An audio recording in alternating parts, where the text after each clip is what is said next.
Hello there. Tonight we are going to step away from the noise of the present world, not to a battlefield or a bustling marketplace, but behind the silent walls of a medieval convent where the clocks are bells, the language is Latin, and the only real freedom you'll have is the one you make peace with inside your own head. It's the year 1250, and you're standing in a muddy lane, your boots soaked through your satchel, light may be a rough shift of linen, a worn prayer book, and a small wooden token from your family. You're 17 or maybe 23. Either way, you didn't come here for fun. No one joins a cloister because they're craving excitement or soft bedding. You're either pious poor or possibly very unlucky. A heavy wooden gate looms in front of you, tall and grey, with age set into high stone walls. When it groans open, it does so with finality, like it knows you're not leaving. You step inside and it clangs shut behind you, echoing off the cold walls like a closing tomb. You flinch a little at the sound. Too late now. So before you get comfortable, take a moment to like the video and subscribe. But only if you really like what I do here. And if you're listening, tell me where in the world are you right now and what time is it? Now turn off the lights, maybe turn on the fan for some soothing noise, and let's get started tonight. The courtyard is clean but colourless, the cobblestones damp beneath your feet. A few robed women move silently under the cloister's arches, heads lowered as if their very eyes might distract them from God. You catch the scent of beeswax and wet stone. It's not unpleasant, just quiet, bone deep quiet. A woman approaches. She might be 60 or 40 with medieval skincare. Her habit is perfectly plain, her face like carved marble.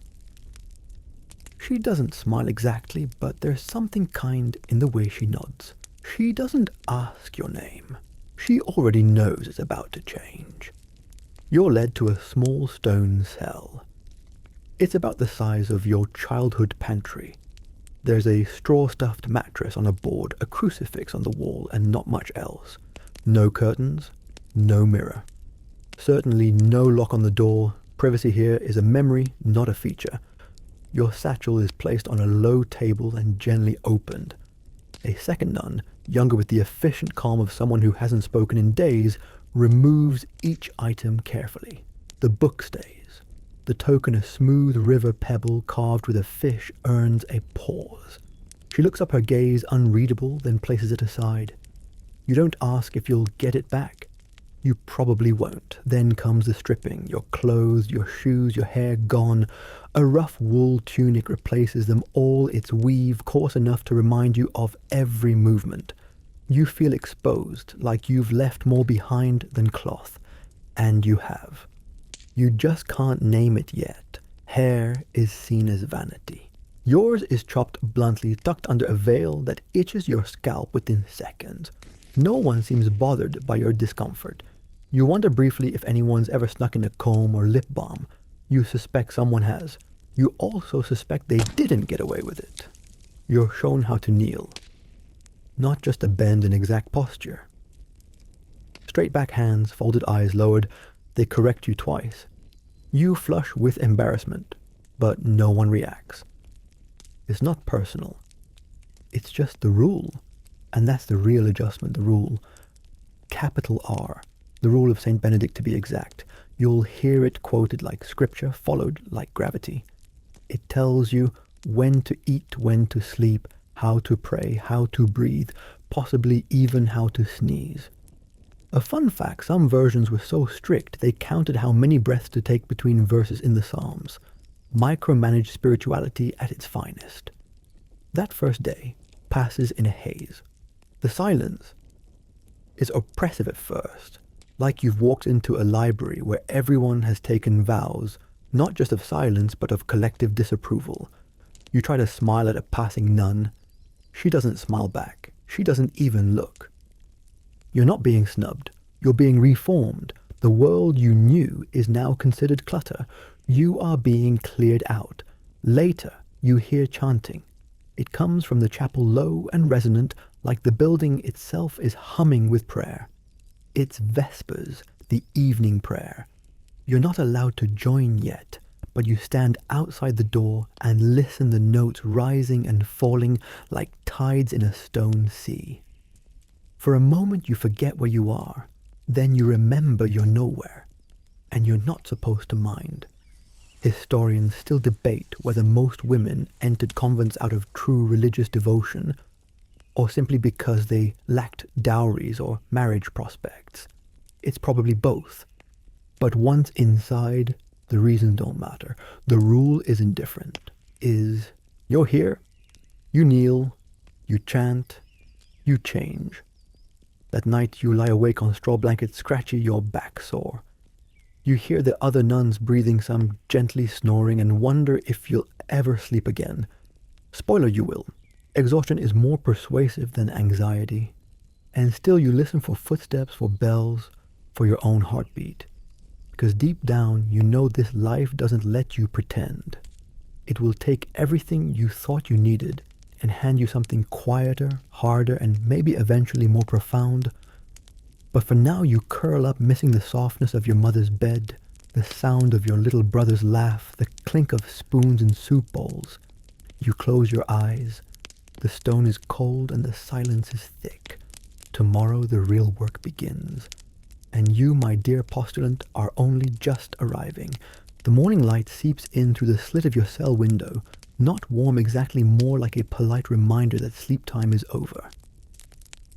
You sit up confused for a moment, until the stiff wool of your new tunic scratches your skin and brings you back to reality. You are no longer a daughter, a niece, a betrothed, or a village girl. You are a postulant now. And you are about to become someone else entirely. They don't call you by your given name. Not anymore. That name belonged to the world outside. Here you might be called Sister Maria, or Sister Scholastica, or perhaps Sister something entirely unrelated to your real personality. Names are not expressions of self here. They are spiritual tools. You are becoming anonymous on purpose. It's a bit like enrolling in a lifetime witness protection program, but instead of dodging gangsters, you're dodging vanity, ambition, and anything remotely resembling personal preference. You're summoned quietly to the chapter house. It's your first official meeting with the community where you will be introduced not with a speech, but with a prayer. You are given your habit, not the full version, yet just the novice's garb. It's like a spiritual school uniform designed for humility and maximum chafing. The fabric is thick, the color muted, the silhouette shapeless, exactly as it should be. The tunic hangs down to your ankles. Over it you're given a scapula, a long strip of fabric front and back, and a belt of coarse rope that cinches your middle like an itchy halo. The veil comes later. That's reserved for those who have taken full vows.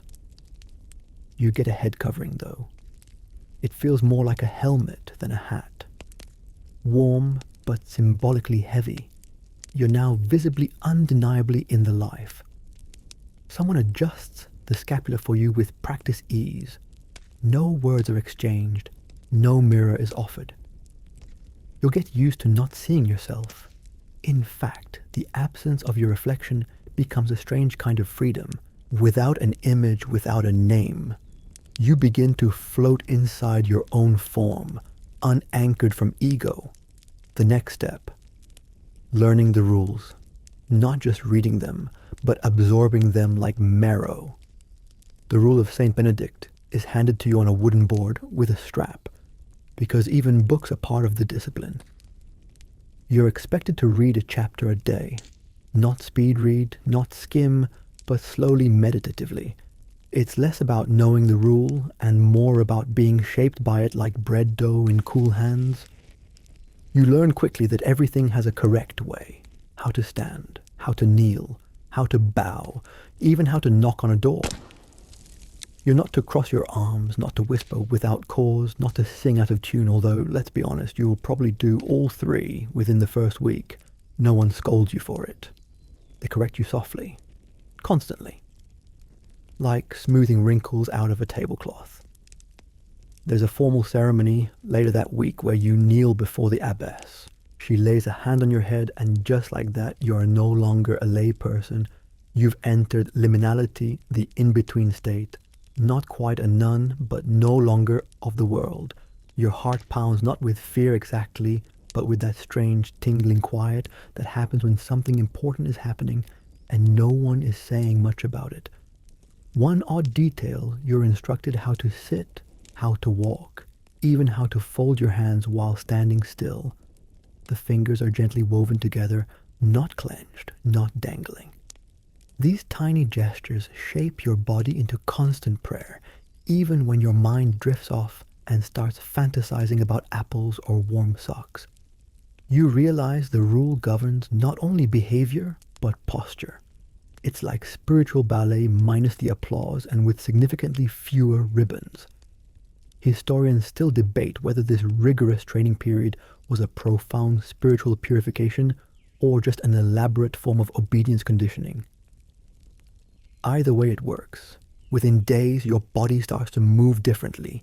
Your voice lowers. Your gaze becomes more inward. You feel as though something is dissolving inside you, and it's both terrifying and oddly beautiful. Your old name is gone. Not erased exactly, just quietly folded away like your linen shift in the bottom of some convent trunk. The habit you wear now does more than keep you warm. It announces your surrender. You belong to no man, no family, no ambition. You belong to God and to this place. It's not always poetic. Sometimes it's just itchy and hard. You trip on your hem, you sneeze during silence. You wonder once if anyone ever ran away. You're told they did and that they always regretted it, or got caught. You're not sure which is worse.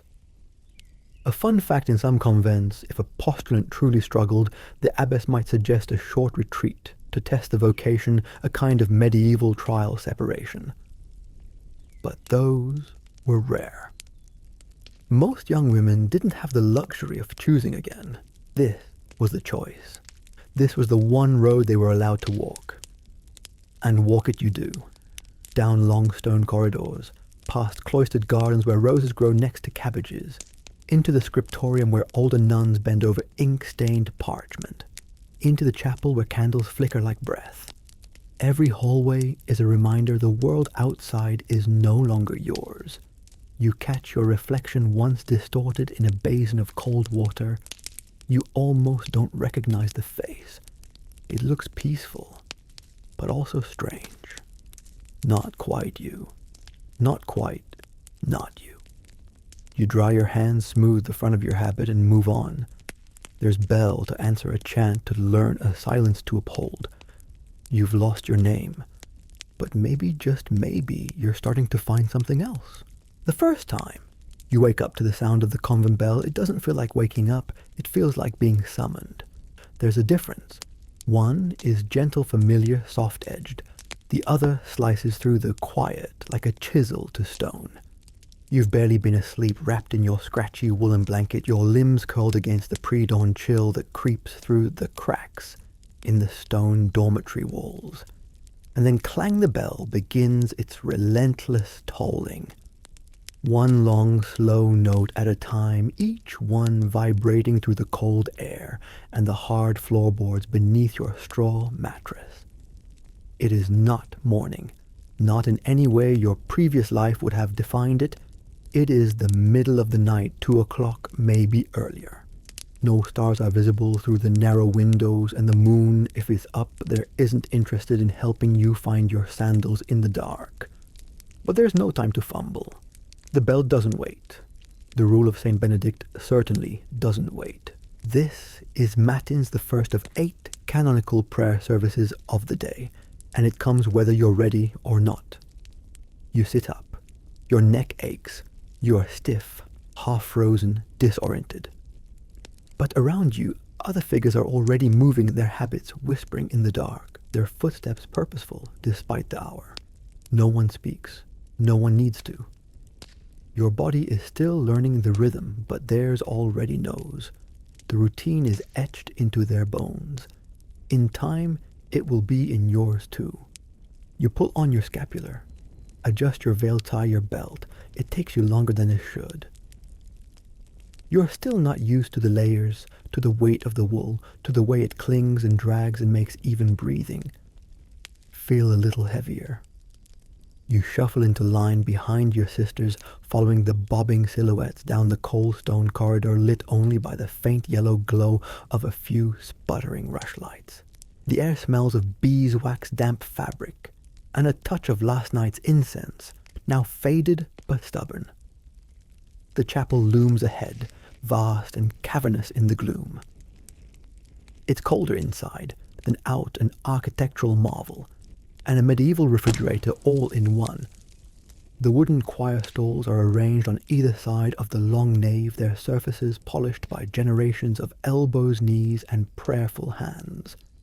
You take your place in one knees, pressing down onto the unyielding stone. You wince. The pain, they say, is part of the offering. Then comes the chant. A single voice begins low, steady, almost like humming. Then another joins, then another, and slowly the ancient Latin flows through the space like water seeping into cracks. It's not beautiful in the way you thought music should be. It's haunting, hypnotic, devoid of ego or flourish. This is Gregorian chant, unison, unadorned and eternal. You're still new, so your voice is tentative, barely audible beneath the swell of the others. But you try. You stumble over the syllables, miss your entrance, forget where to breathe. It doesn't matter. You are a part of something now. Something bigger. Something older than memory. The prayers of matins stretch for nearly an hour, sometimes longer depending on the feast day or the abbess's interpretation of what sufficient devotion looks like. You try not to yawn, but your jaw betrays you once or twice. A fun little rule, some convents had actual penalties for yawning too loudly during prayer, not just a frown or a side eye, actual disciplinary action, because nothing says spiritual laxity like a big noisy yawn in the middle of a psalm. You sit, you stand, you kneel, you chant, you pause, and when it's over, you're not rewarded with breakfast or even a nap. No, you return to silence, to waiting. The rule, after all, isn't about comfort. It's about submission, surrender. A full day lies ahead, structured with military precision into fixed hours of worship labor and reflection. Each of those hours will begin with yes, another bell. You don't know it yet, but soon your entire body will start to orient itself around those bells. They're not just timekeepers. They're sacred boundaries. When you hear one, you'll know exactly what is expected of you, what words to say, what posture to adopt, what task to perform. There is no ambiguity, no indecision. In a strange way, it's comforting. You've exchanged the chaos of choice for the safety of routine, and there is no escaping it. Lauds come shortly after matins, just as the sky starts to lighten behind the stained glass. Then prime, then terce, then sext, then nun, then vespers, then compline. 8 times a day, every day without variation. The rhythm never stops, even when you're sick, even when you're mourning, even when you're bone-tired and dreaming of featherbeds and stew pots and a life that doesn't involve 400 a.m. knee calluses. Historians still debate whether the structure of monastic time was a gift or a cage. Did the regularity of prayer offer a spiritual scaffold, a way to elevate the soul, or did it reduce devotion to mechanical recitation, turning human beings into holy automatons? The truth probably lives somewhere in between. For some, the bells become a melody of peace. For others, they become background noise, the divine equivalent of an office air conditioner humming forever. And yet, despite the repetition, despite the sleep deprivation, there are moments, brief, luminous moments when the chant seems to lift you out of your body, when the cold doesn't matter, when the Latin phrases feel less like foreign speech and more like a heartbeat. When you look up and realize the faces around you, lined, serene, expressionless, are all singing the same thing in the same tone, in the same unwavering rhythm. And in that moment, you're not alone. You're part of a lineage, a choir of women stretching back centuries, chanting the same prayers at the same hour in the same language. It's humbling. It's eerie. It's kind of miraculous. Some monastic communities even timed prayers using candles marked with evenly spaced metal pins. As the wax burned and the pins dropped into a metal tray, they'd clatter audibly, signaling the next office. It's basically a medieval time bomb, but instead of an explosion, you get hymns. As the day unfolds, you begin to notice how much is built on this clockless precision. Meals happen at the bell. Work begins and ends at the bell. Recreation, which is a generous term for quietly pulling weeds with your hands freezing off, is also bookended by bells. You don't ask what time it is, you don't need to. Time as you knew it has been broken into liturgical fragments. You start to fall asleep faster each night, your exhaustion deepening into something almost sacred. The moment your head touches the straw, your ears listen, not for dreams, but for the next bell. You become a creature of rhythm, of sound, of submission. By the end of your first week, you don't reach for your old name anymore. You reach for your rosary. You don't wish for sunrises, you count psalms. You stop noticing the lack of clocks, because here time doesn't tick, it tolls. And in the distance, as you close your eyes, the next bell waits ready to begin again. It begins with a cough. Not yours, thankfully, but someone else's, raspy, suppressed, echoing just enough through the chapel to remind everyone that yes, you are all still very much human. It's shortly after Law's the morning prayer service, and the air inside the chapel is still dense with cold and candle smoke. Your knees already ache even though the day has barely started. And you've only been kneeling for 20 minutes, maybe 30? But you'll be doing this again, and again, and again. Because if there is one thing that truly defines the spiritual core of this life, it's the chanting. Gregorian chant isn't like anything you've ever sung before. It's not catchy. There's no melody to hum while working the garden. There's no beat to tap your fingers to. It flows like breath, like water, like incense curling upward through a sunbeam. At first, it's maddeningly slow. You think, how do they remember all of this? How do they do this with a straight face? But then it starts to work on you, not with drama, but with quiet force. Your voice starts out hesitant, thin off key. But gradually it learns. Your lungs learn, your mind bends. You're assigned a stall in the choir, a narrow wooden space just wide enough for one habit-clad figure to stand, sit, or kneel. There's a carved armrest that offers no real rest, and a tiny shelf to support your prayer book. When you're not shifting your weight in pain, you're focusing on staying in unison, because the rule demands it. One voice, many throats. One prayer, many mouths. Historians still debate whether the daily repetition of the divine office created a deeper mystical connection to God, or if it risked turning worship into rote mechanics, a kind of holy script memorized too well to be felt. What they do agree on is this: for nuns, chanting was life. Not just the background music, not just the show. It was the script, the performance, the air itself. The divine office consists of psalms, antiphons, hymns, and readings, repeating in cycles that might stretch over a week or even a month. It requires concentration, breath control, and timing. If you're too fast, the abbess gives you a look. If you're too slow, you fall behind and someone coughs in disapproval. Yes, there are actual rules about how to breathe. Some monastic communities prescribe the precise number of syllables per breath to ensure absolute uniformity. Miss a beat and you don't just mess up the rhythm, you risk spiritual dissonance. And then there's the Latin, or the Latin. You sort of remember it from childhood snippets at mass mumbled phrases from a priest, but here it's a full-blown language of the soul. You don't understand all of it. You're not expected to. It's not about translation. It's about participation.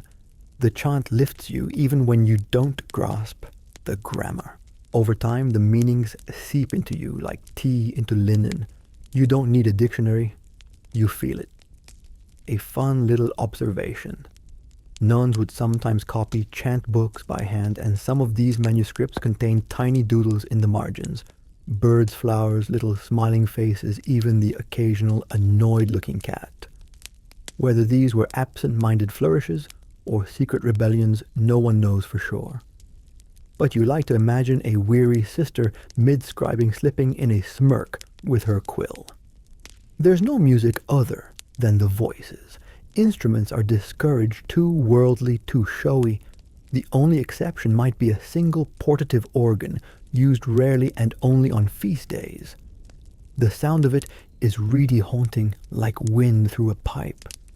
But mostly, it's your voices. Every note is an offering, every breath an act of obedience.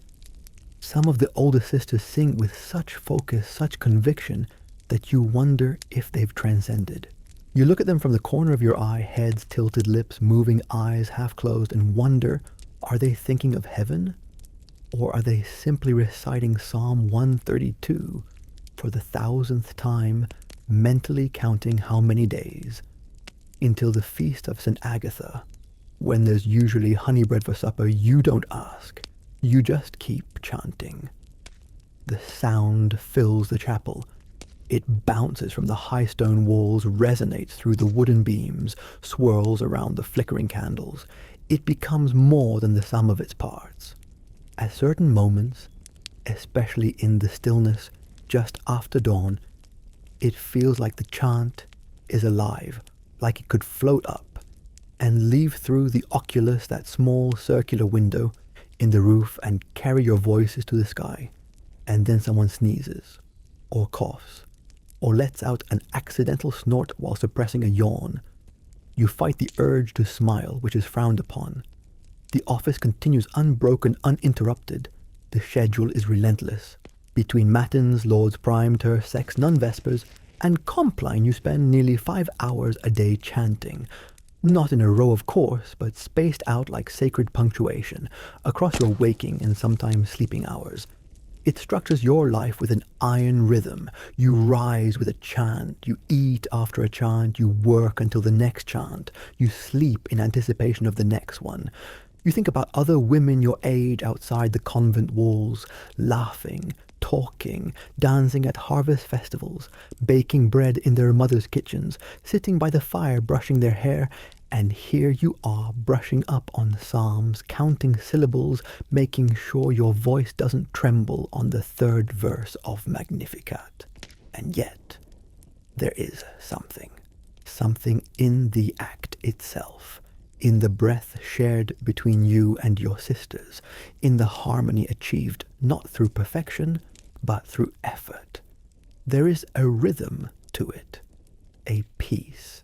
Sometimes when the final note dies away and the silence closes in, you feel as if you've reached the edge of something profound.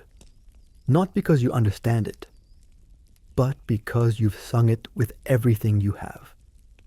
Some convents kept a small sand hourglass next to the choir stalls, not to keep track of time, but to limit how long a nun could stand silently before reading aloud. Too short, and it was disrespectful. Too long, and it disrupted the service.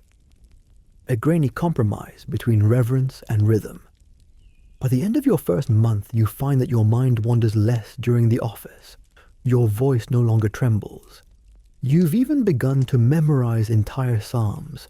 You chant them while sweeping, while gardening, even while falling asleep. They lodge in your bones, your blood. And when the bell rings, you no longer flinch. You simply rise, walk, and sing. Because here, chanting isn't just prayer, it's life. After hours of chanting in cold stone halls, you might think the nuns deserve a break. maybe a moment to themselves, a chance to lounge under a tree, stretch their sore knees, talk about how badly their feet hurt. But this is a medieval convent. There are no such luxuries. The bell rings again, not for prayer this time, but for labor. Work, too, is sacred. Here, even folding laundry counts as an act of devotion. You don't head to an office. You don't check your schedule. You go where you're told. One sister is sent to the garden, another to the kitchen, some to the scriptorium, some to sweep the halls, and you're assigned to assist in the refectory setting tables for the next meal, brushing straw from the floor, arranging wooden bowls with monastic precision. It's not glamorous, but neither is salvation. The rule of Saint Benedict makes it very clear. Idleness is the enemy of the soul. So you work. Everyone works. No matter your background, whether you're the daughter of a nobleman or a peasant's niece, you'll kneel beside the same hearth and scrub the same pots. The convent is a great equalizer, at least on paper. But the work isn't busy work. It's part of the daily rhythm. Your labor sustains the community, and therefore it becomes prayer. You sweep the floors, not because they are dirty, though they are, but because order and discipline are godly. You wash vegetables, stitch torn habits, copy pages of scripture, feed chickens, and haul water. All of it in silence, or near silence. The only sounds are the scrape of a broom, the clink of a bucket, the rustle of your habit when you bend to pick up a wayward beet. Historians still debate whether this emphasis on constant labor served more as spiritual training or simply as a method of keeping dozens of cloistered women from going stir-crazy. After all, a quiet mind is easier to keep in check than an idle one. Maybe both are true. You certainly don't have time to brood when your arms are deep in cold dishwater. In smaller or poorer convents, the labor is even more intense. Fewer hands means more work. You might spend your mornings harvesting vegetables, then rush inside to stir the soup pot for 30 sisters before heading off to mend a rip in Sister Agnes's sleeve. The pace is relentless, but oddly soothing. You start to notice how your mind softens during repetitive tasks. Your fingers move, but your thoughts float. You pray without realizing it. You breathe with intention. You feel lighter, and in some wealthier convents things are more specialized. If you show an aptitude for writing, you might be assigned to the scriptorium, copying biblical texts in careful looping Latin script. If your embroidery skills are sharp, you may join the sisters creating intricate vestments, weaving silk threads into sacred imagery. It's delicate work requiring focus stillness and very good eyesight. The kind of work that once started makes the hours evaporate. A quirky little tradition, some convents had a designated caller of the sleeping. Her job to wake up any sister who missed the bell gently, if possible, but with cold water if necessary. Yes, they really did that. Imagine being doused at 2:00 a.m. because your body dared to sleep through matins. She was probably the least popular nun in the dormitory. But even during labor, silence is enforced. You communicate with glances, gestures, and the occasional tap on the shoulder. In some cases, nuns developed subtle sign languages for basic needs, pass the spoon or watch out hot pot. You might want to scream some days or laugh at the ridiculousness of it all, but instead you breathe, grip your broom, and sweep in quiet unison with your sisters. Despite the rigor, there's an odd beauty in it. You begin to sense the harmony, the way each task, no matter how small, fits into the whole. The garden feeds the kitchen. The kitchen feeds the sisters. The clean floors honor the sacred space. The copied scripture feeds the mind. Everything loops back into itself, like the chant, like the bells. Nothing is wasted. You start to find joy in small successes, a cleanly chopped onion, a stitch that lines up perfectly, a prayer finished without stumbling. You notice the change in seasons through your fingertips, in the warmth of fresh turned soil, in the bite of cold water against your wrists. You smell the world differently, the peppery snap of time, the sweetness of apples in the cellar, the sour tang of rising bread. You also begin to understand the physical toll.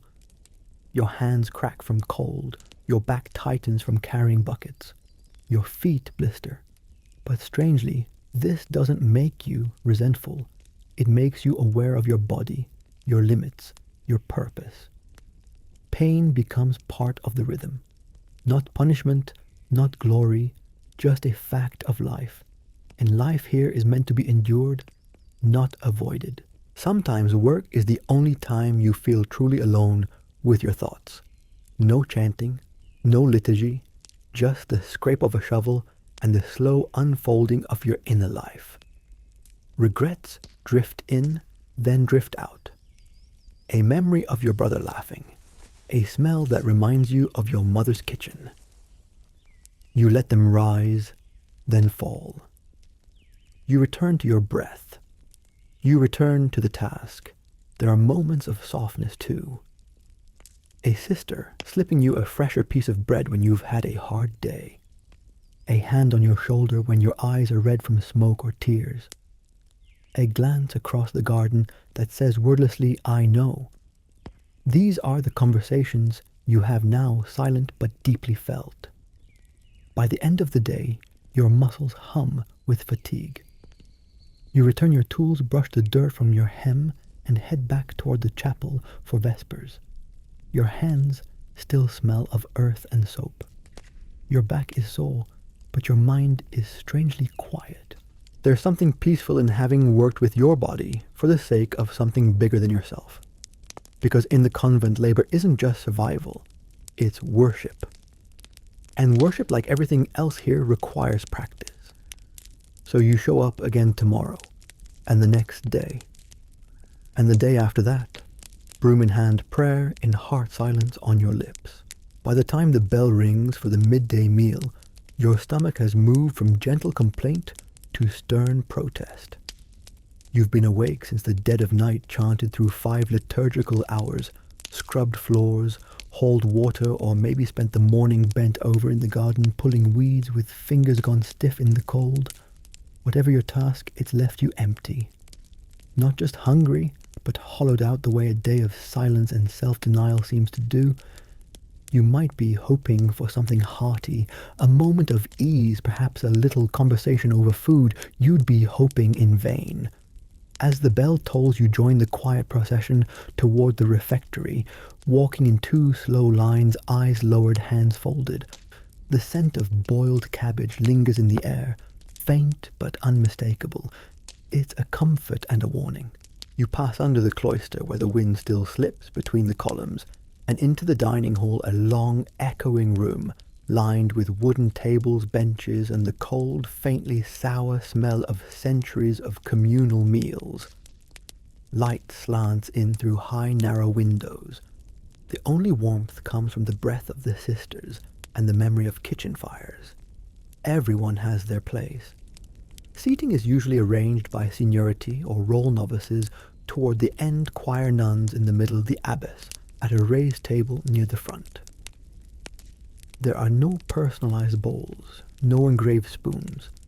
Your utensils belong to the convent like everything else. You sit, fold your hands again, and wait. Then a voice begins to read. One of the sisters, standing at a simple wooden lectern halfway up the wall, opens a sacred text, perhaps the Gospels, perhaps the life of a saint, perhaps a volume of moral instruction, and begins to read aloud. Her tone is level, steady, unhurried. She is not there to entertain you. She is there to feed your soul while your body eats in silence. This is a mainstream historical fact. Medieval convents often required a sister to read scripture or devotional material during meals, ensuring that even this most basic act of survival was saturated with spiritual purpose. There is no speaking, no asking someone to pass the bread, no laughter over who accidentally dropped a spoon or spilled her broth. Just the voice of the reader, the soft clink of bowls, the quiet rustle of habits shifting on benches. You lift your spoon slowly, reverently, and begin to eat. It is not a feast, it is nourishment. Barely. A typical meal might consist of dark, dense bread, coarse and sour, made with rye or barley, along with a thin vegetable pottage or a small portion of lentils. If the garden has been generous, there may be turnips, onions, or beans. Sometimes there's cheese, though it's hard and sharp. Meat unlikely.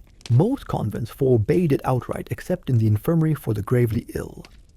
Fish is allowed on fast days, but don't picture grilled salmon or herbed trout.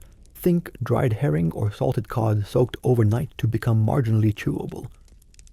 Wine is technically permitted, but it's usually watered down beyond recognition.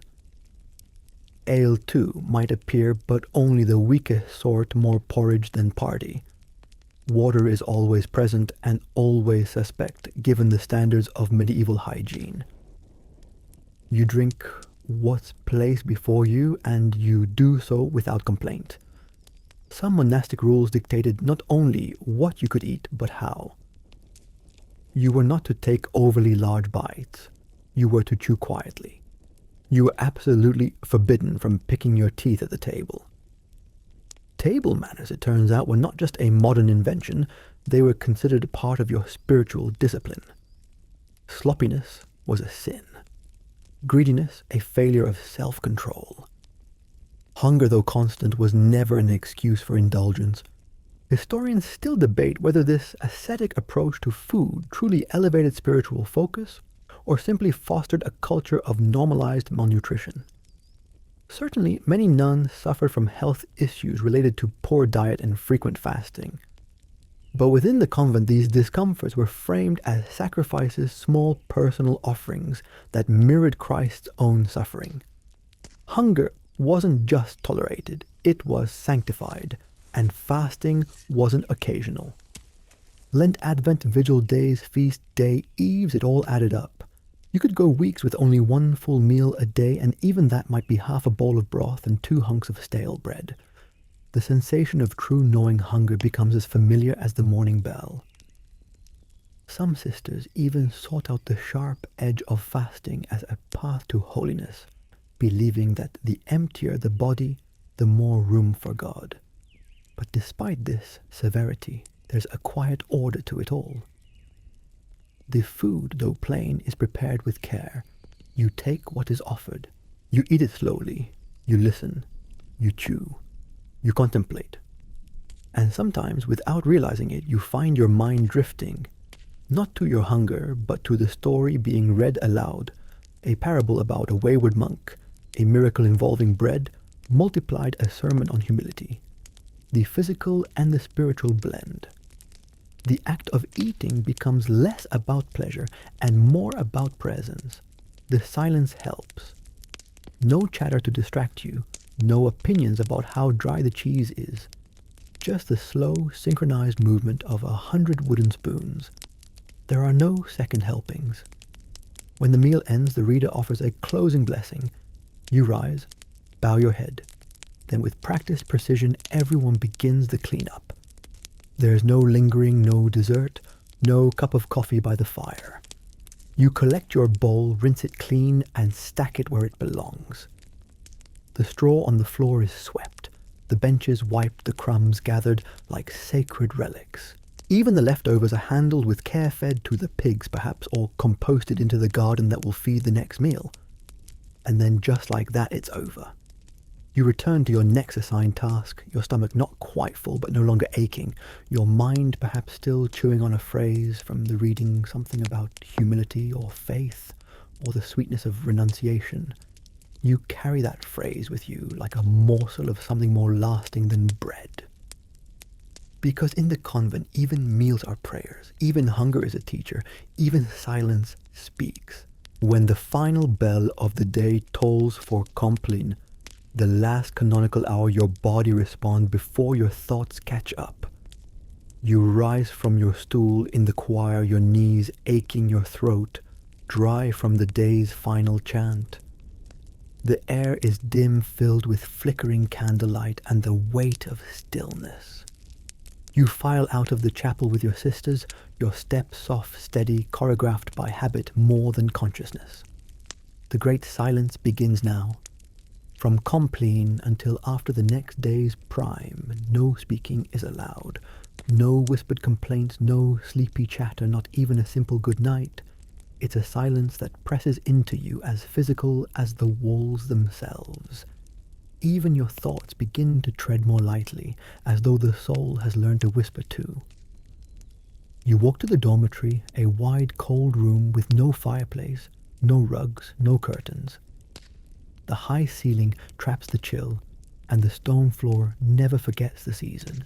It's a bit like sleeping in a church crypt minus the candlelight, and with a lot more snoring.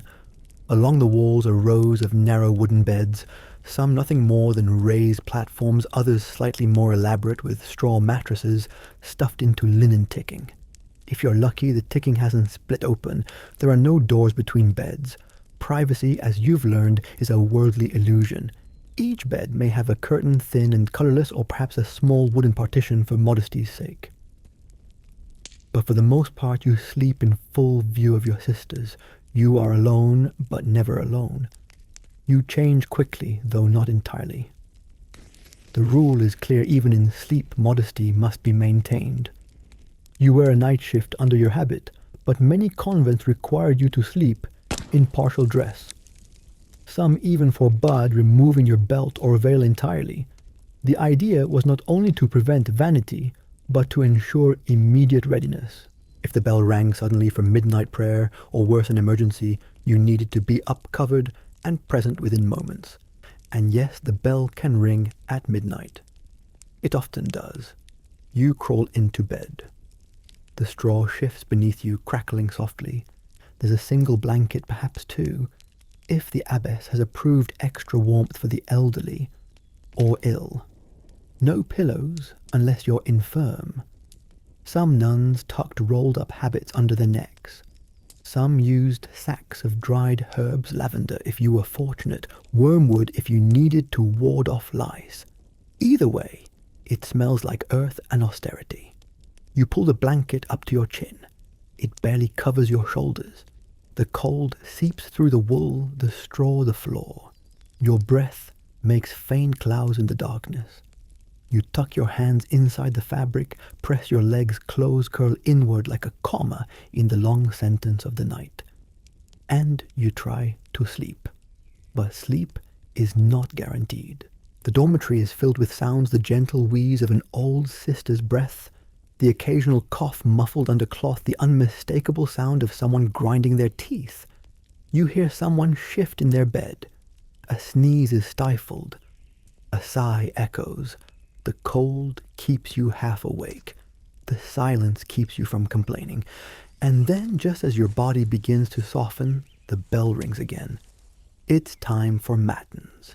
You don't cry. You don't groan. You simply rise again and begin again. Back to the chapel, back to the dark, back to the chant. This is the cycle, this is the rhythm. Sleep is not indulgent here, it is rationed, broken, monitored. You're not meant to enjoy it, you're meant to endure it. In fact, some theologians believe that broken sleep was better for the soul, less likely to produce temptations, more likely to keep one alert to God's presence. Historians still debate whether the monastic pattern of interrupted rest brought true spiritual insight, or just a perpetual state of semi-functional drowsiness. Either way, you learn to survive on fragments, a few hours here, a doze there, a moment of warmth before the next cold floor calls your name. Some convents assigned an official waker, a sister who went from bed to bed with a candle, gently shaking each sleeper at the appointed hour. If gentle shaking didn't work, a sprinkle of water might be used. Yes, there were holy water wake-up calls. It's the medieval equivalent of having your alarm clock yell a psalm at you while splashing your face. Eventually, your body adapts. It learns to fall asleep quickly, to ignore the straw poking your back, to regulate its own warmth without aid. You dream less. Or perhaps you forget your dreams. The dreams of the outside world of sunlit fields, soft beds, whispered jokes by a fire fade over time.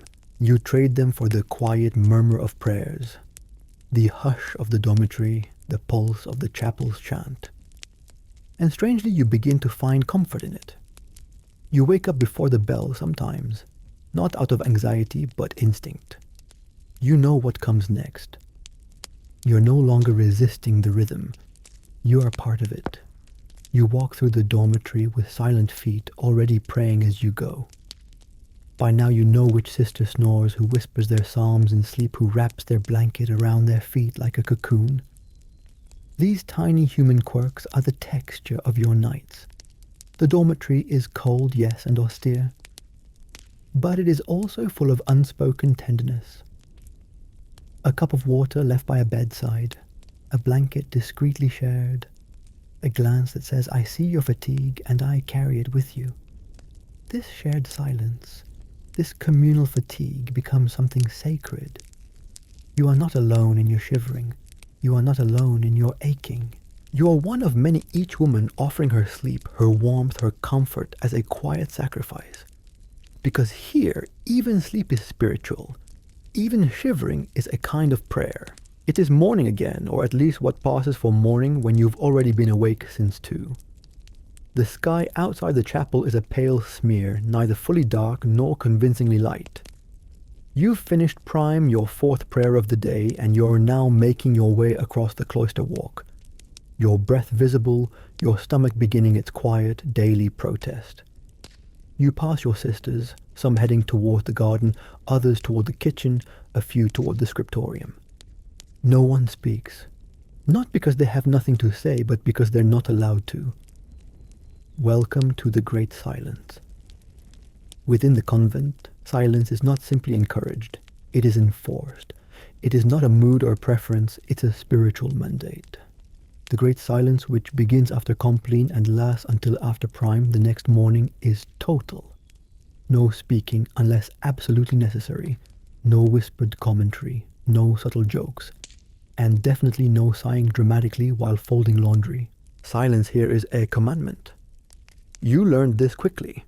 On your 2nd day, you whispered something, just a quiet "excuse me," as you passed another sister in the refectory. She didn't scold you. She didn't even look at you. But later, the mistress of novices pulled you aside, her face calm but firm, and reminded you speech is not casual. Speech is sacred. It is not for the mundane. It is for God. From then on, you kept your mouth shut, and you learned, like everyone else, to listen harder. The silence of the convent isn't empty. It's not the silence of loneliness or absence. It's full. Full of prayers, unspoken thoughts, unshared duties carried out with wordless care. You begin to recognize the different kinds of quiet. The quiet of morning, cold, slow, bone deep. The quiet of labor, focused, steady, rhythmic.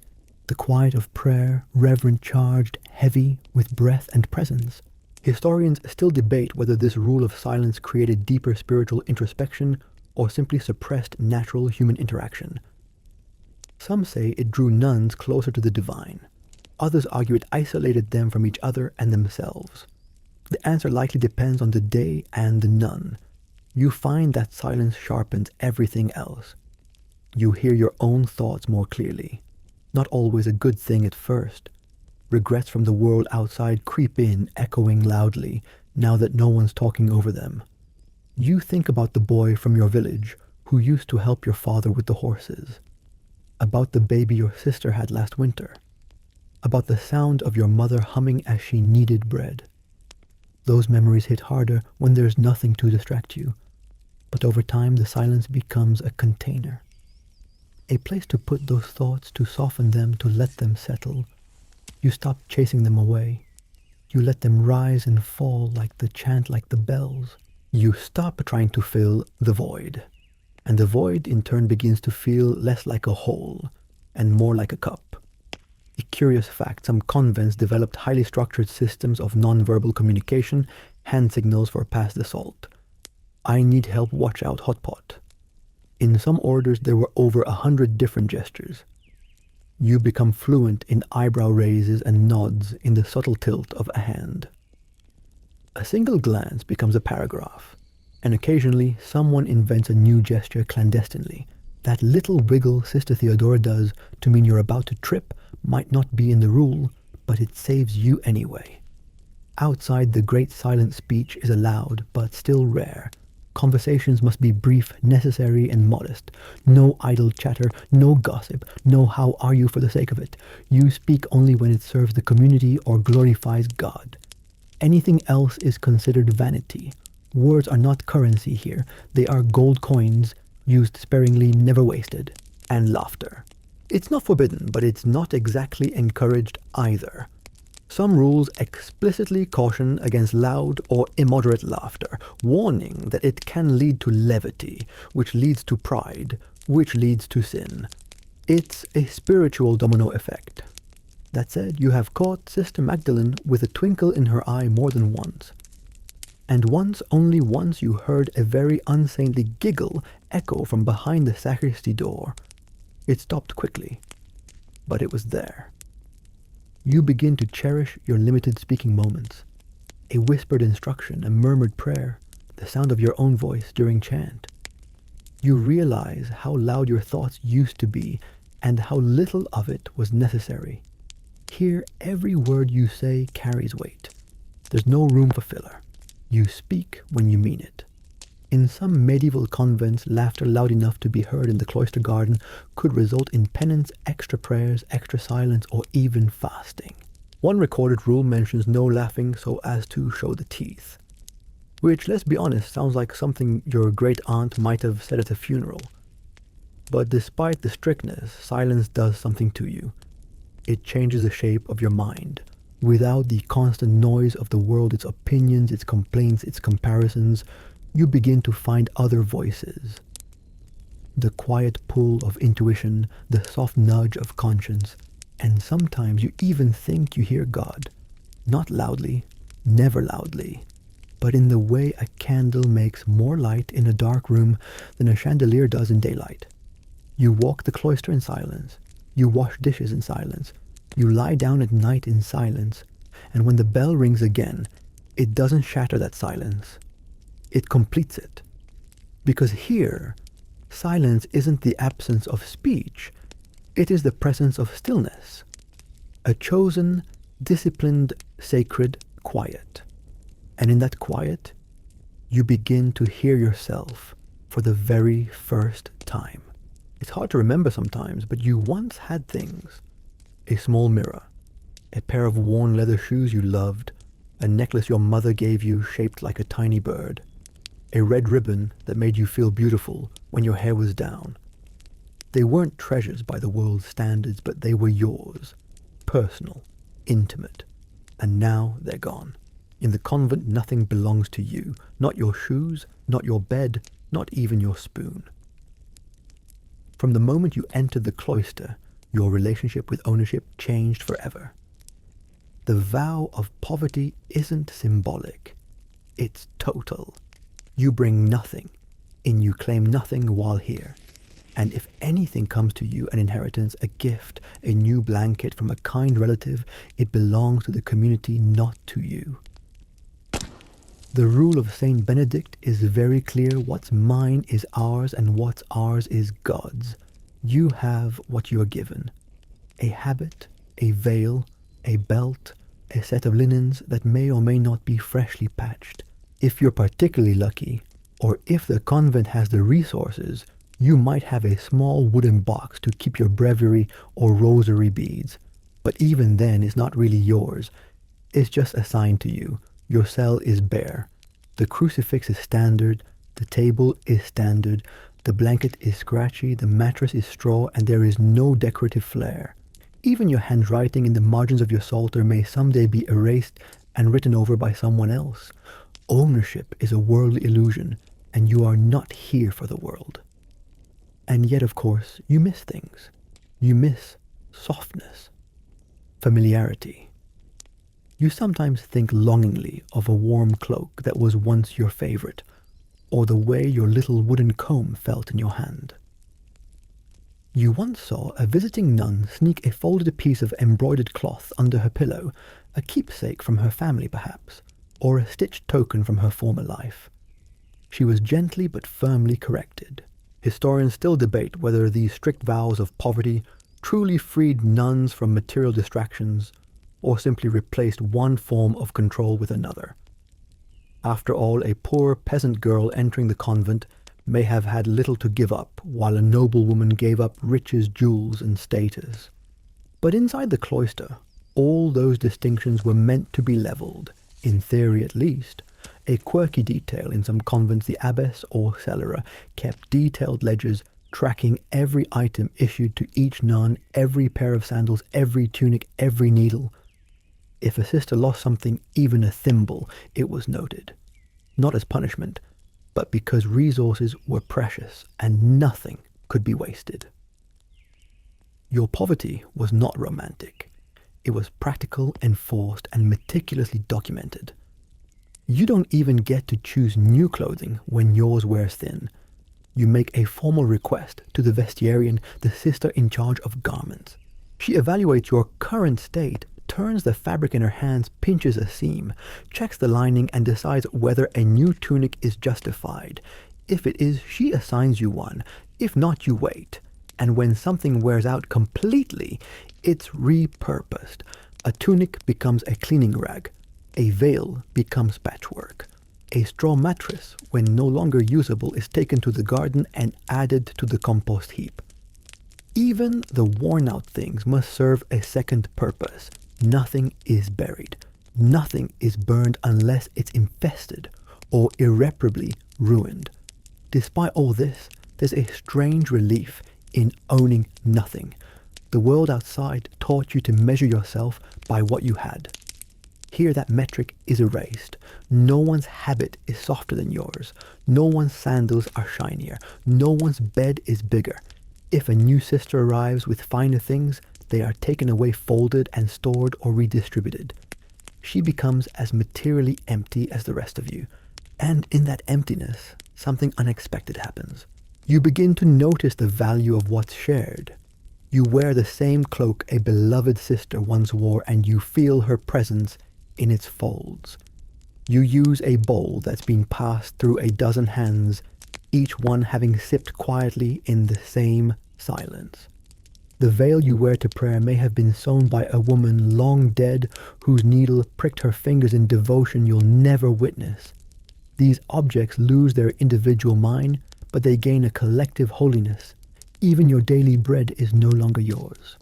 One sister bakes it, another serves it. You chew it in silence beside others. Hunger becomes shared. Warmth, when it's available, is shared. When Sister Agnes gets an extra blanket during winter, you don't envy her.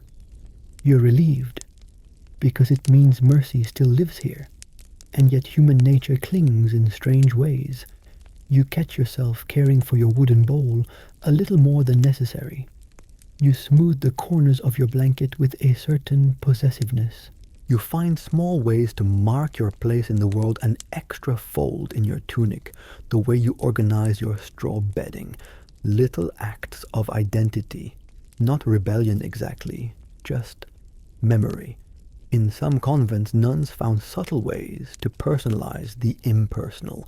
They might stitch their initials in tiny letters into the hem of their habit, or carefully arrange flowers in their cell from the cloister garden, or tuck a small stone under their mattress, an ordinary rock, but one they chose. These small tokens weren't always discovered, but if they were usually taken away without punishment. The message was clear: let go. And so you practice detachment. It's not dramatic, it's not sudden. It happens over weeks, months, years. One day you stop missing your ribbon, another day you forget the shape of your old shoes. Eventually you stop dreaming about the necklace, or if you do, you wake up with only the faintest impression of its weight on your chest. You still miss things, but the missing becomes quieter, less urgent, the ache dulls. In its place grows something else, something lighter. You feel it during morning prayer when your hands are empty, but your voice is full. You feel it while working in the garden, your back sore but your mind strangely clear. You feel it as you walk the cloister, your sandals worn, your habit patched, your bowl tucked under your arm like a pilgrim's staff. And eventually you come to understand owning nothing doesn't mean having less. It means needing less. It means being free. The the convent doesn't smell like a library. Not the kind you remember from your childhood, musty warm, a little sleepy with dust motes dancing through beams of afternoon light. No, here. It smells of stone, damp wood, and beeswax. But as you step into the small square room tucked behind the chapter house, you realize this is a library. And in a way, it's more precious than any cathedral. The room is not large, maybe the size of your old cottage's kitchen. Its shelves are plain hand-carved and a little uneven. There's no polished walnut, no grand lecterns or plush chairs. Just a handful of benches, a few narrow desks angled to catch the light. And on the walls, the most valuable thing the convent owns, books. Or more accurately, manuscripts. Dozens of them. Some thick, some thin, all made of parchment animal skins, painstakingly scraped, dried, and cut into sheets. Each page a labor of weeks. Each letter written by hand in ink made from oak galls and soot. Some are decorated with intricate flourishes, gilded letters, tiny flowers, or saints rendered in careful color. Others are spare, stark, and all the more powerful for their restraint. This is where you learn to read with reverence. Your first time holding a book here, your fingers tremble slightly. You're not afraid of being scolded, you're afraid of damaging it. The skin of the parchment feels smooth, but firm, and the ink has a faint scent you can't place. You flip, carefully, slowly. This isn't reading for pleasure, this is a spiritual exercise. Every word is weighted, every phrase is a kind of offering. Your lessons begin with scripture. Of course, the Psalms, the Gospels, the Epistles. You already know many of them by heart from the chant, but now you see them, really see them. The words stare back at you in a steady ancient hand. The more you read, the quieter your thoughts become. It's not about information, it's about formation. Lectio Divina divine reading is not study, it's absorption. You read until something catches. A phrase, a verse, a single word, then you stop. Sit with it, repeat it, let it echo. The silence around you is part of the process. A phrase from Paul might sit in your mind for hours. A psalm might follow you into the garden, into your work, into your dreams. You're not reading the book is reading you. Historians still debate whether convent libraries truly offered women intellectual liberation or simply reinforced theological boundaries. Did they grant access to divine wisdom or limit it to what was considered appropriate for the female soul? The truth likely lived in the space between the lines where a clever nun could read the church fathers and still find questions worth asking. The abbess, of course, has access to more. Some convents collect treatises on herbal medicine, local histories, even fragments of classical philosophy. A few even houseworks on astronomy, timekeeping, or grammar. But these are not displayed. They are kept carefully, sometimes even locked away. You may get a glimpse if you are trusted, if you are patient, if you ask without asking. And then there is the scriptorium. It's not attached to the library, but it feeds it like a quiet workshop of souls. If you're skilled with ink and quill, and if your superiors believe you capable, you might be assigned to it. There in rows of desks angled to the morning light, sisters sit for hours copying texts. Not quickly, not carelessly. The goal is perfection.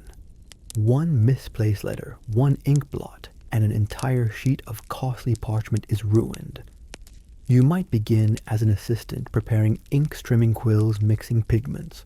You learn to breathe slowly, to sharpen your pen just so, to scrape away a mistake without tearing the page. Eventually you're trusted with words. You start small, a psalm, a prayer, an antiphon, and with time whole pages. You leave your mark not as an author, not with pride, but in the steady curve of your letters, in the hours of devotion pressed into every line. Occasionally a scribe will slip in a small note, "It is cold today," or "Lord, give me patience," or even "My hand is sore." Not complaints, just human traces, like footprints in snow. Some nuns created personal florilegia, small hand-bound collections of favorite quotes, prayers, and spiritual reflections.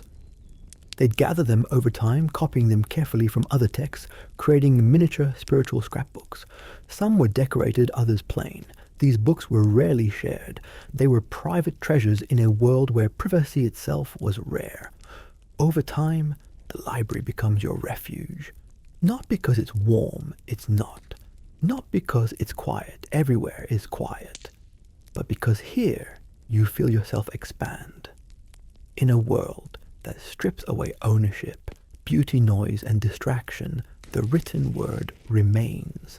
It offers a kind of freedom no unlocked door ever could.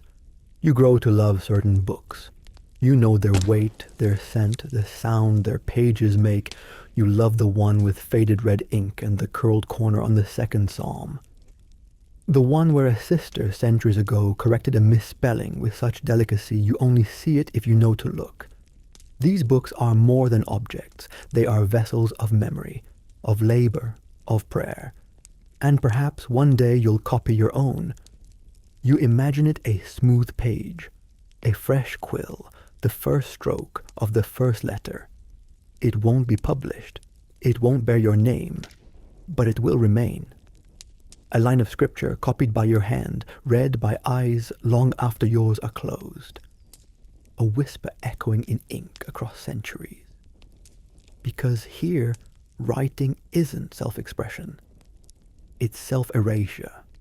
And in that erasure, something eternal takes root. Illness does not knock in the convent. It simply arrives quietly, steadily, like everything else.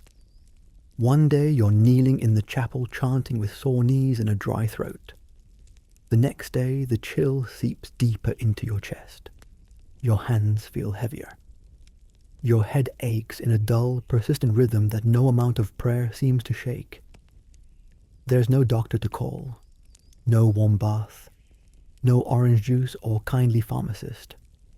You are sent instead to the infirmary, a narrow corridor off the main cloister, warmed by a small hearth and tended by one of the most quietly powerful women in the entire convent, the infirmarian. She is not a physician, at least not in the modern sense, but she knows things, knows how to read pulses, how to interpret the flush of skin or the heaviness of breath. She knows which herb eases fever, which root dulls pain, which leaf calms a troubled stomach. She does not speak much, but when she does, you listen. Her voice is steady, her hands firm, her eyes clear. She has seen more suffering than most confessors. The infirmary is plain but orderly. Beds, or rather narrow wooden pallets, are arranged along the wall. You're given a blanket, a small straw-stuffed cushion, and a low stool to rest your feet if you're upright. A thin curtain separates you from your neighbor, but sound travels easily. You hear coughing, whispering prayers, sometimes weeping, and sometimes rarely silence that does not end. Your care begins with a cup of something warm, dark, bitter, earthy. A tea made from feverfew and willow bark maybe, or from peppermint and lavender if you're anxious. The bitter taste is unpleasant but oddly comforting. You are not in control of your body anymore, but someone else is watching, measuring, preparing. You are seen. A mainstream historical fact, many convents maintained gardens of medicinal herbs, cultivated by the nuns themselves.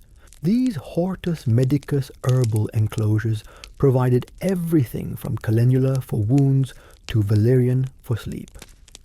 The infirmarian would have studied these plants for years, often through oral tradition passed down from one sister to the next. Her knowledge was deep, practical, and surprisingly effective. She checks your tongue, feels your forehead, perhaps even asks about your dreams. Some believe certain dreams indicated imbalance in the humors. Speaking of which, yes, humoral theory is very much in play. Your illness may be considered a sign of too much cold and wet, a dominance of phlegm, or maybe too much heat and dryness, choler.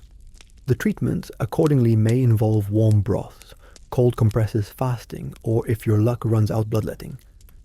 And yes, that's still a thing. It's not as gruesome as you imagine. Not always. A small incision, a shallow dish. A sense of the body being reset. You do not question it. You're here to be purified inside and out. Some illnesses pass quickly, fevers that break in 2 days, coughs that subside with thyme tea, stomach aches soothed by fennel. Others linger. You see sisters laid up for weeks, eyes sunken, voices thin. You help care for them once you are strong enough. You learn to change linens, to fold compresses, to hold a hand until it stops trembling. Compassion becomes part of your healing. Some infirmaries kept cats, not as pets. Those were discouraged, but as working companions. Cats kept the mice away, yes, but they also provided warmth. A purring cat on a feverish belly was sometimes considered almost medicinal. Some sisters whispered that their prayers worked better when accompanied by the rhythm of a feline heartbeat. There's no expectation that you'll recover quickly. Rest is part of the rhythm. You're excused from chanting, from labor, from study. But you're not excused from faith. Even lying flat on your straw bed, you're expected to pray, to offer your suffering small though it may be to the suffering of Christ. Pain is not an interruption, it is participation. Historians still debate whether the convent's medical practices were truly ahead of their time or simply well-organized folk healing dressed in sacred robes. But one thing is certain: within these walls, care was communal. You were not abandoned in illness. You were tended to, fed, watched, prayed over not just by the infirmarian, but by your sisters. One brought broth. Another fluffed your blanket. Another sat with you through a long night murmuring the Psalms as though each verse were a kind of spiritual poultice. You learn that healing is slow, and that sometimes healing is not the goal. Sometimes it is endurance, sometimes it is clarity. In your pain, your prayers feel different. They are shorter but sharper, less poetic, more honest. You stop asking for relief and begin asking for strength. Eventually, you rise again, a little weaker perhaps, a little more aware of your mortality. You notice things more acutely, the way the light moves across the cloister walk, the smell of rosemary in the garden, the sound of your sister's voice as she recites the Magnificat. Life, once dull in its repetition, now glows at the edges. You return to work, to chant, to silence. And you carry with you the quiet hands that held your forehead, the bitter taste of healing herbs, and the steady gaze of the infirmarian who did not promise a cure, but never left your side. Because in the convent, healing is never just physical, it is always somehow sacred. Discipline in the convent is not about punishment. At least not exactly. It's about alignment. Your body, your thoughts, your intentions brought steadily, gently, and sometimes sternly into harmony with the rule. The rule of Saint Benedict, to be specific, which governs everything from when you rise to how you walk, eat, breathe, and yes, even how you sin. Because you will sin, even in silence. Even here in the cloister, with no temptations of the marketplace, no laughter from taverns, no idle flirtations or distractions of worldly pride, still you'll transgress. The mind wanders during prayer, the hands fumble during labor, the belly grumbles too greedily at supper. You sigh too audibly, you yawn during the 9th psalm, you think uncharitable thoughts about the sister who sings slightly off-key every morning and doesn't know it. And when you do, when you fail to maintain the harmony, you confess, but not just to God privately in the dark, not just in the whispered intimacy of a confessional booth. No, here confession is public. At least the daily kind is. Each day after a reading from the rule in the chapter house, the sisters gather in a semicircle around the abbess. The stone floor is cool beneath your knees. The air smells of wax and old dust. You sit in silence, eyes lowered, hands folded. Then the abbess invites the confessions. One by one, sisters stand, not always in order, not always loudly. A murmur, a whisper, a clear voice, depending on the temperament. The confessions are usually small. I was late to Lord's. I fell asleep during none. I spoke during the great silence. I was inattentive during Lectio Divina. I forgot to water the herbs I was assigned. Occasionally, a bolder admission, I envied another sister's singing voice. I was proud of my embroidery. I resented my labor. These are not confessions of criminal behavior. They are fine threads of spiritual misalignment. The point is not shame. The point is recognition, acknowledgement, and course correction. You confess too. At first your voice trembles. The stone chamber seems to absorb it, to carry it farther than you meant. But no one gasps. No one scoffs. You finish, bow your head, and wait. The abbess responds. Sometimes it's a nod, sometimes a word of advice, sometimes a penance. And this is where things get interesting. A mainstream historical fact in many medieval convents discipline was codified in great detail. The Rule of Benedict outlines a graded system of correction: minor faults, major faults, repeated offenses, each with corresponding penances. Some are spiritual extra prayers, prolonged silence, standing at the back of the line during meals. Some are physical kneeling on stone, prostrating yourself in the chapel, even in some cases mild corporal punishment. The intention was not humiliation, but humility. Some convents recorded even the smallest infractions with fastidious care. There are surviving records of nuns being assigned penances for laughing during terce, for nodding off during vespers, and even memorably for eating too slowly and causing delay. One poor sister was reprimanded for smiling during a sermon. Too much visible joy, it seems, could be as spiritually suspicious as too little. You begin to see how deep the rule runs. It's not just about prayer times and dress codes, it's about attention. Intention, posture, presence. Even the way you sit can be a sign of obedience or its absence. Slouching in the choir stall, penitential psalms for you. Lingering too long in the warming room, extra sweeping duty. Touching a visitor's hand through the grate, a week of silent meals at the far end of the refectory. The most serious offenses: open defiance, persistent disobedience. Prideful behavior are rare, but not unheard of. These require more formal penance. The offender may be temporarily excluded from communal prayer. She may be denied the kiss of peace during Mass. She may be asked to sit alone during meals or not eat at all. She may even be given a hair shirt, an itchy woven garment worn underneath the habit, as a form of physical discomfort and spiritual reminder. You once saw a sister weep silently as she prostrated herself in the center of the chapter house after a particularly grave confession. The abbess didn't scold her. She simply placed a hand on the sister's back and stood with her in silence. Then she gave her a penance of 3 days extra Lectio Divina.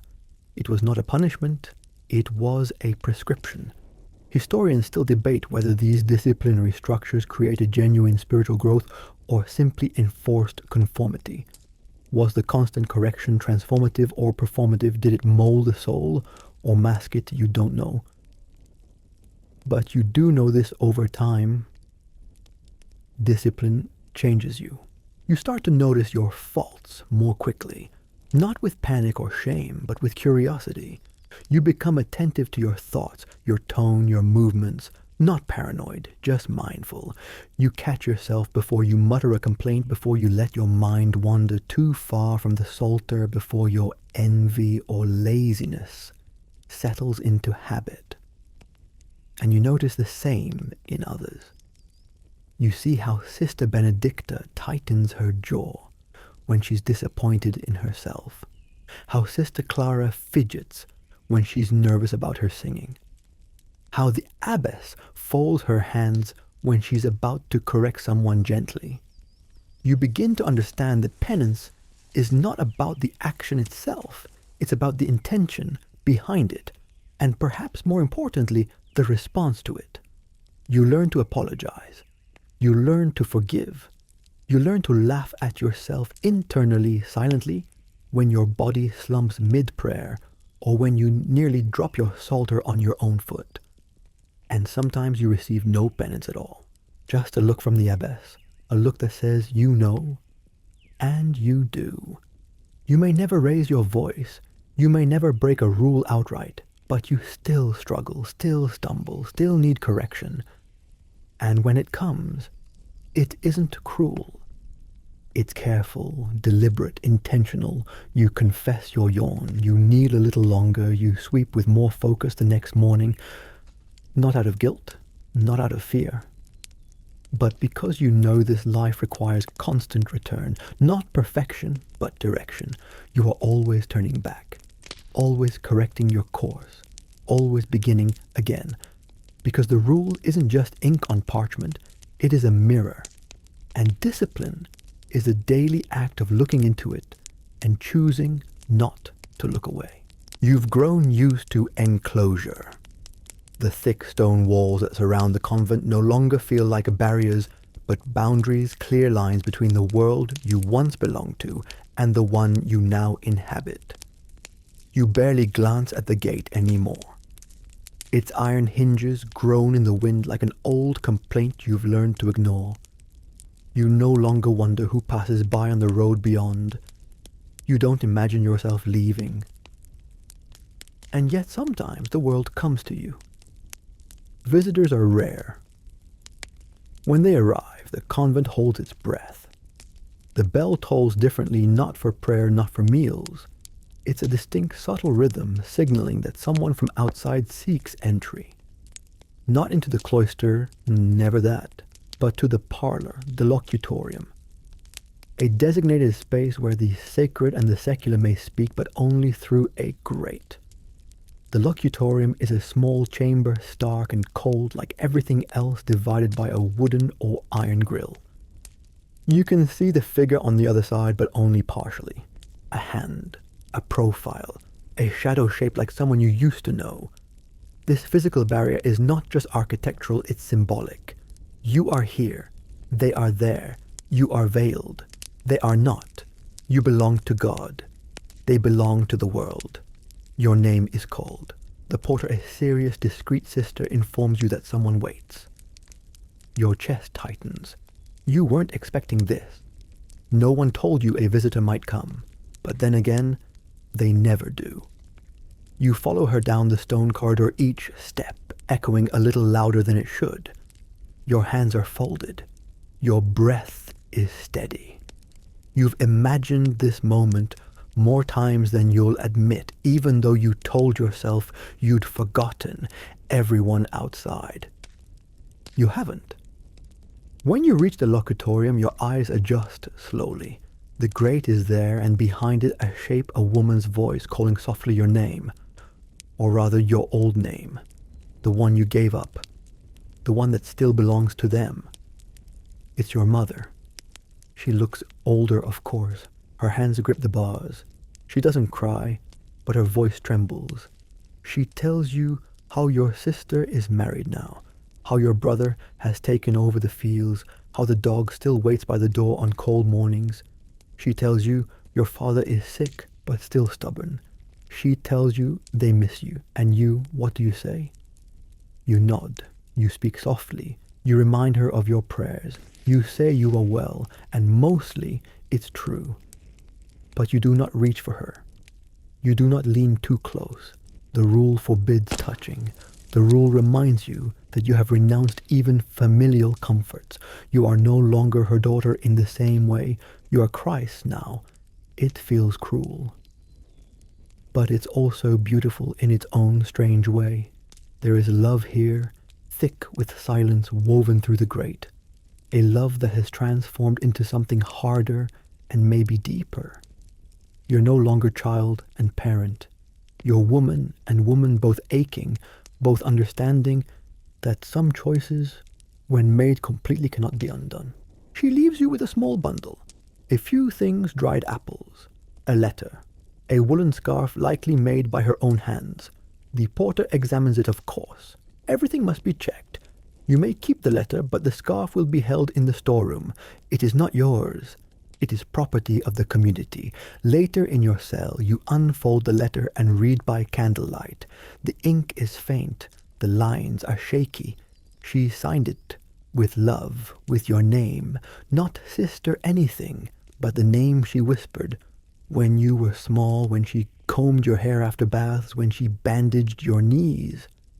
You read the signature again and again until the candle gutters low.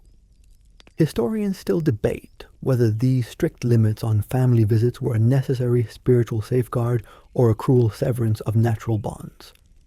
Some argue that enclosure preserved purity-focused detachment. Others suggest it fostered isolation, even emotional desolation. The truth lies, as always, somewhere between theory and experience. In some convents, a rotating turnstile called a wheel of communication was used to pass objects between the cloistered sisters and visitors. You would place an item, say a letter or a small bundle of herbs, on the wheel, spin it, and receive something in return, all without seeing the other person. It was the medieval version of contactless delivery infused with spiritual symbolism. Not all visitors are family. Some are priests sent to hear confessions or offer mass. Others are bishops on inspection, checking on the convent's observance of the rule, its finances, its numbers.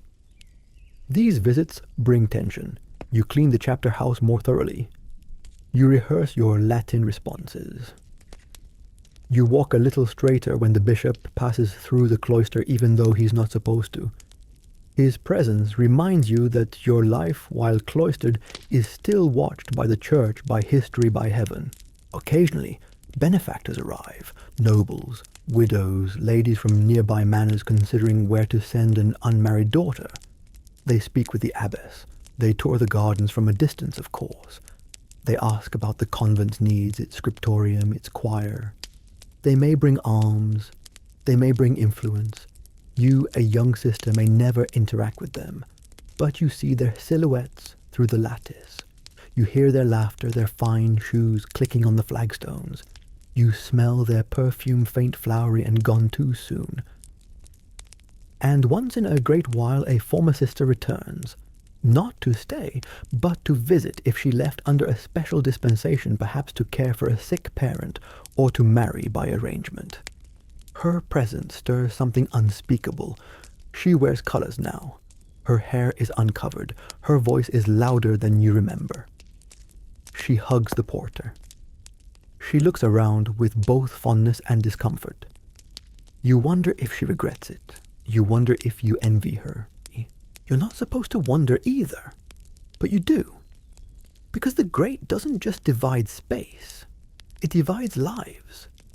Yours is now ruled by bells and silence, by discipline and surrender. The world beyond is ruled by noise, by change, by freedom, but also by danger, distraction, and loss. You've chosen one, or had it chosen for you. Either way, you're inside. And so, the visits are rare, controlled, short, but they ripple through the convent like dropped stones in still water. For days after your mother leaves, you think of her hands, her voice, the way she smiled when she saw your face. You chant the Psalms with a new kind of ache. Not longing exactly, but remembering. And maybe that's the hardest part, not forgetting, but remembering gently and letting go again. She walked through the cloister with her hands tucked calmly inside her sleeves, her veil straight, her gaze steady. The sisters bow their heads slightly as she passes, not with fear, but with a quiet recognition that this woman holds the weight of a world. She is the abbess, and within the thick walls of this convent, her word is law. From the outside, you might imagine an abbess as a kind of kindly spiritual grandmother, a gentle matriarch whose main duties are prayer and the occasional blessing. But from the inside, you quickly learn that this role is far more formidable. The abbess is not just a spiritual guide. She is an administrator, a judge, a diplomat, a landowner, a financial planner, a strategist. She is God's CEO, and she runs this sacred business with a mixture of wisdom, patience, and, when necessary, unshakable authority. She was not born into this role. She was elected. not by a bishop or the pope, but by the community, by her fellow nuns in a vote that is part ritual, part trust, and part long memory. The process is solemn and binding. Once chosen, she may hold a position for life unless health or scandal intervenes. She does not campaign, she does not ask. She is chosen because she is the one the sisters believe can carry the burden. And what a burden it is. She is responsible for the souls of every woman under her care. If a sister falters, the abbess must guide her. If a novice doubts her vocation, the abbess must discern whether the call was true or simply desperation in disguise. She oversees the confession process, the penances, the education of new arrivals, the observance of the rule. She leads the prayers. She reads a chapter. She is the final voice on almost every matter, but her work does not end at the altar. The abbess manages property. Yes, real tangible property. Fields, vineyards, mills, flocks. The convent may own acres of land worked by tenant farmers, and it is the abbess who must ensure those tenants are paid, protected, and managed. She corresponds with stewards. She reviews harvest reports. She negotiates rents and fees. If a roof leaks, she finds the funds to fix it. If the wine spoils, she deals with the merchant. If the convent's wool is not selling, she makes adjustments to the weaving schedules. A mainstream historical fact, many medieval abbesses held significant economic and legal power more than most women of their time. Some could sign contracts, represent their convents in court, even levy fines, or hold their own ecclesiastical courts. They were not merely figureheads cloaked in piety. They were leaders by every metric. You have seen your abbess bent over parchment calculating how much bread can be made from this month's flour allowance. You've seen her speak with nobles and bishops unflinching and articulate, her voice clear even when the men across from her shift uncomfortably in their fancy chairs. You've seen her decide who eats meat during Lent for health reasons and who must abstain to discipline their will. Historians still debate whether the power of abbesses represented a true break from the patriarchal structures of their time, or whether it was power that could only exist because it was cloistered, contained, limited to religious spaces. Was the abbess a genuine authority or just a tolerated anomaly in a world still governed by men? Whatever the theory within the convent walls, she is the highest voice. Even visiting bishops must observe the decorum of her house. Her daily life is woven with choices. She approves budgets for new books. She distributes labor schedules. She disciplines when necessary, but also comforts praise, listens and watches. She rarely raises her voice. She doesn't need to. The strength of her leadership is quiet, but undeniable. You've seen her silence a room with a glance. You've seen her sit beside a dying sister and whisper the psalms with the tenderness of a mother and the strength of a general. Some abbesses, in particularly powerful convents, had the right to mint coins, yes, actual currency stamped with religious symbols and their own initials. Others wore a ring on their finger as a symbol of their spiritual marriage to Christ and their authority as the bride's steward of his house. It wasn't just theatre. It was governance. And yet she is human. You've seen her exhausted. After a long day of letters, disputes, and prayers, she retreats to her cell, which is only slightly more furnished than yours. A wooden desk, a candle, a simple cross, maybe a second blanket in winter. She eats the same bread chants, the same psalms, walks the same cold halls. Her role does not elevate her above suffering, it invites more of it. You don't speak to her often. Most days her duties keep her at a distance. But when you do, you feel it, the full weight of her attention. She listens not just to what you say, but how you say it. She sees through hesitation past performance.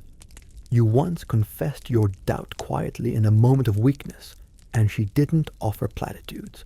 She nodded, asked a single question, and then sent you to the garden. Tend something alive, she said. See what grows. She knows when to be gentle, and she knows when to be firm. One sister grew restless, once missing her family, dreaming of escape. The abbess didn't punish her. She gave her the hardest work, the earliest wake-up, the longest silences. And the sister came through it. Not broken, but stronger. Focused. Grateful even. Sometimes love doesn't coddle. Sometimes it strengthens. You wonder sometimes if the abbess ever doubted her own calling, if she ever dreamed of a different life. But if she did, she does not show it. Or perhaps that's the point: she does not serve to be seen. She serves to serve. Her leadership is not self-centered. It is sacrificial.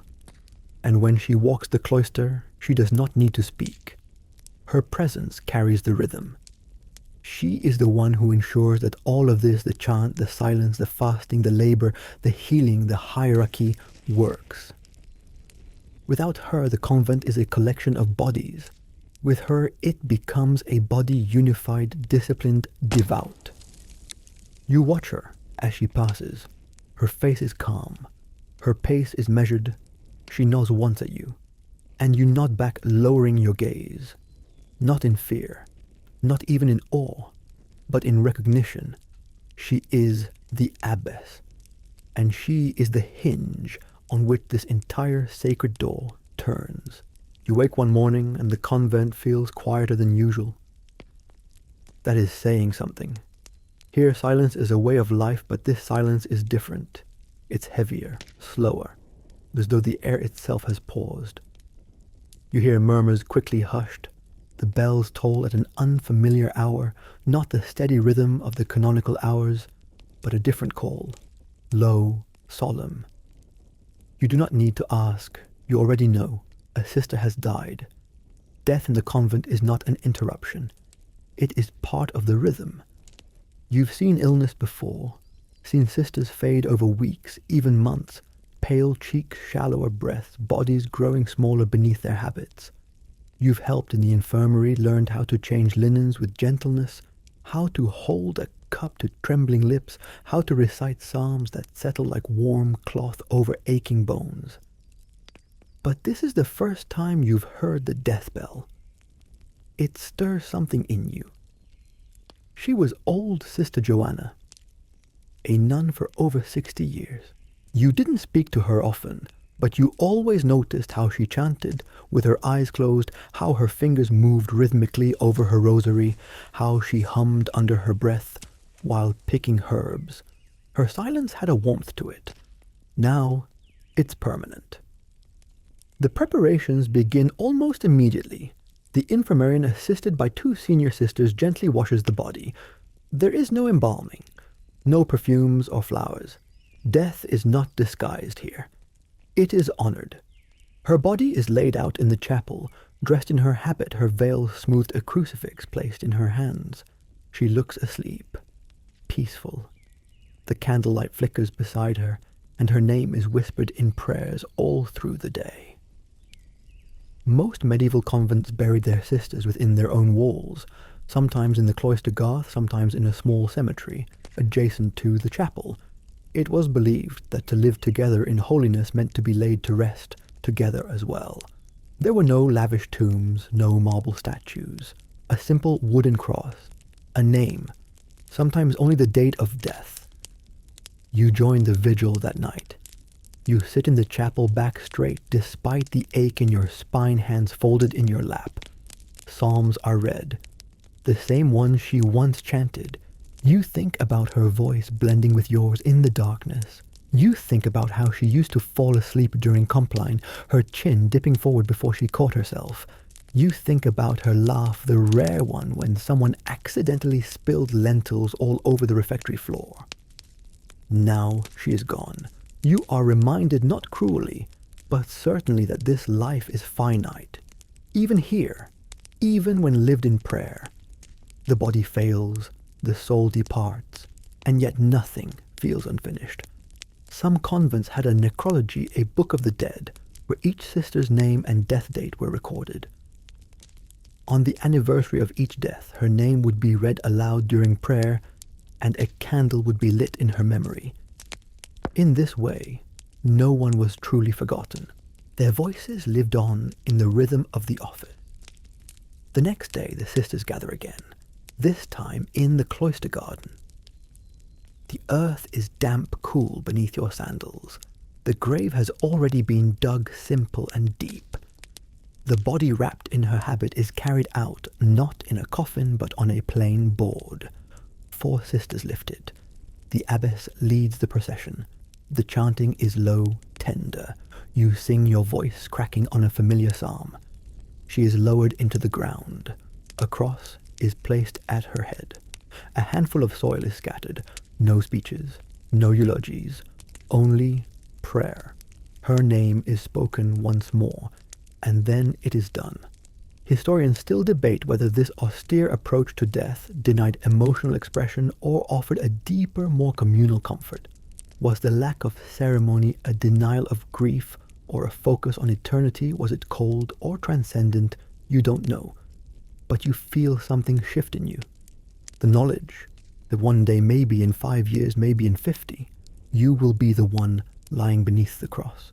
You will be the name read aloud. You will be the silence that follows the bell. And yet this is not a morbid thought. It is a settling one.